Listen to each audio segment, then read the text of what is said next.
الحمد للہ رب العالمین والصلاة والسلام علی سید الانبیاء والمرسلین نبینا محمد وعلی آلہ وصحبہ اجمعین، اما بعد۔ دروس رمضان، باب 17، رمضان اور اعتکاف۔ رمضان کے آخری عشرے کا ایک اہم ترین عمل اعتکاف ہے۔ لغت میں اعتکاف کسی عمل یا کسی جگہ پر جمے رہنے کو کہتے ہیں، اور شریعت میں اعتکاف یہ ہے کہ ایک آدمی عبادت کی غرض سے مسجد میں ٹکا رہے۔ اعتکاف رمضان کے آخری عشرے میں کرنا سنت ہے۔ اعتکاف جامع مسجد میں کیا جانا چاہیے، یعنی ایسی مسجد میں جہاں 5 نمازوں کے ساتھ ساتھ جمعہ کا بھی اہتمام کیا جاتا ہو۔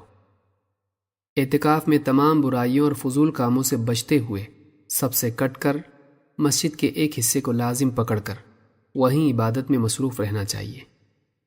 اعتکاف میں بیٹھنے والا شخص اگر واقعی ضرورت کے بغیر مسجد سے باہر نکل آئے تو اعتکاف ختم ہو جاتا ہے، حتیٰ کہ جنازے کی نماز کے لیے باہر نکلنا بھی اعتکاف کو ختم کر دیتا ہے۔ ہاں، اگر وہ پیشاب پاخانہ اور جنابت کے غسل کے لیے باہر نکلے تو کوئی حرج نہیں۔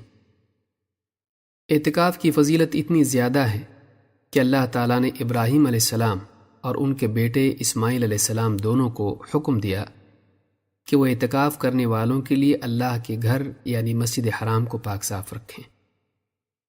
اللہ تعالیٰ نے فرمایا، وَعَهِدْنَا إِلَىٰ إِبْرَاهِيمَ وَإِسْمَاعِيلَ أَن طَهِّرَا بَيْتِيَ لِلطَّائِفِينَ وَالْعَاكِفِينَ وَالرُّكَّعِ السُّجُودِ، اور ہم نے ابراہیم اور اسماعیل علیہ السلام کو حکم دیا کہ تم میرے گھر کو طواف کرنے والوں اور اعتکاف کرنے والوں اور رکوع اور سجدے کرنے والوں کے لیے پاک صاف کرو۔ سورۃ البقرہ آیت نمبر 125۔ اس سے معلوم ہوتا ہے کہ اعتکاف کتنی عظیم عبادت ہے، اور یہ بھی معلوم ہوتا ہے کہ اعتکاف کرنے والا کتنا قابل احترام ہے۔ اعتکاف کی اسی فضیلت و اہمیت کے پیش نظر اللہ کے نبی صلی اللہ علیہ وسلم ہر سال رمضان المبارک میں اعتکاف کرتے تھے۔ یہ اعتکاف رمضان کے آخری عشرے میں ہوا کرتا اور 10 دنوں کا ہوتا تھا۔ ابو ہریرہ رضی اللہ تعالیٰ عنہ فرماتے ہیں کہ اللہ کے نبی صلی اللہ علیہ وسلم ہر رمضان میں 10 دنوں کا اعتکاف کرتے تھے، لیکن جس سال آپ کی وفات ہوئی اس سال آپ نے 20 دنوں کا اعتکاف کیا۔ اس حدیث کو امام بخاری نے روایت کیا ہے۔ اس سے معلوم ہوتا ہے کہ رمضان کے آخری عشرے کا اعتکاف نبی کریم صلی اللہ علیہ وسلم کی دائمی سنت ہے، لیکن اسی حدیث سے یہ بھی معلوم ہوتا ہے کہ زندگی کے آخری رمضان میں آپ نے 20 دنوں کا اعتکاف کیا، تو اس کی حکمت مسند احمد ہی کی ایک حدیث سے معلوم ہوتی ہے۔ حضرت انس رضی اللہ تعالیٰ عنہ فرماتے ہیں کہ نبی صلی اللہ علیہ وسلم کی عادت مبارکہ یہ تھی کہ رمضان میں مقیم ہوتے تو 10 دنوں کا اعتکاف کرتے، اور اگر سفر کرتے تو اگلے سال 20 دن کا اعتکاف کرتے، گویا یہ پچھلے سال کے چھوٹے ہوئے اعتکاف کی بھرپائی ہوتی۔ ابن قیم رحمہ اللہ فرماتے ہیں، نبی صلی اللہ علیہ وسلم نے ایک مرتبہ رمضان کے پہلے عشرے کا اعتکاف کیا، پھر درمیانی عشرے کا، پھر آپ پر یہ بات واضح ہوئی کہ لیلۃ القدر آخری عشرے میں ہے، تو آپ نے اسی پر مداومت کی یہاں تک کہ آپ اپنے رب سے جا ملے۔ دنیا کے مشاغل انسان کے قلب کو اللہ کے ماں سوا میں مشغول کر کے غافل کر دیتے ہیں۔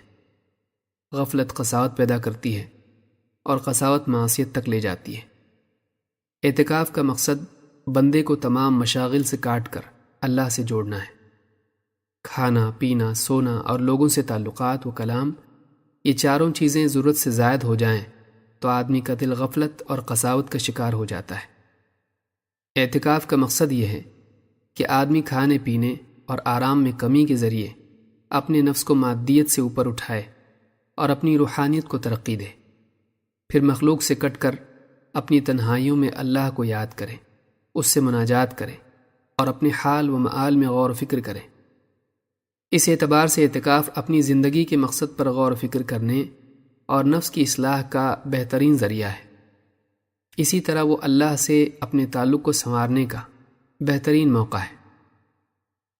پس اعتکاف میں بیٹھنے والوں کو چاہیے کہ وہ اپنے اوقات کی قدر کریں اور ان قیمتی لمحات کو کثرت عبادت، دعا و مناجات، ذکر و تلاوت وغیرہ میں صرف کریں۔ اس کے برعکس اعتکاف میں عبادات کی بجائے محض آرام میں لگے رہنا ہرگز مناسب نہیں۔ اس سے بھی زیادہ برا یہ ہے کہ آدمی اعتکاف میں بیٹھے دوسرے لوگوں کے ساتھ گپ شپ میں وقت ضائع کرے، یا پھر اعتکاف میں بیٹھے بیٹھے دن بھر موبائل فون پر تجارت یا فضولیات میں وقت برباد کرے۔ عقل مند آدمی وہ ہے جو آخرت کی تجارت کے موقع کو دنیا کی تجارت میں پھنس کر برباد نہ کرے۔ اقول هذا واستغفر اللہ لی ولکم۔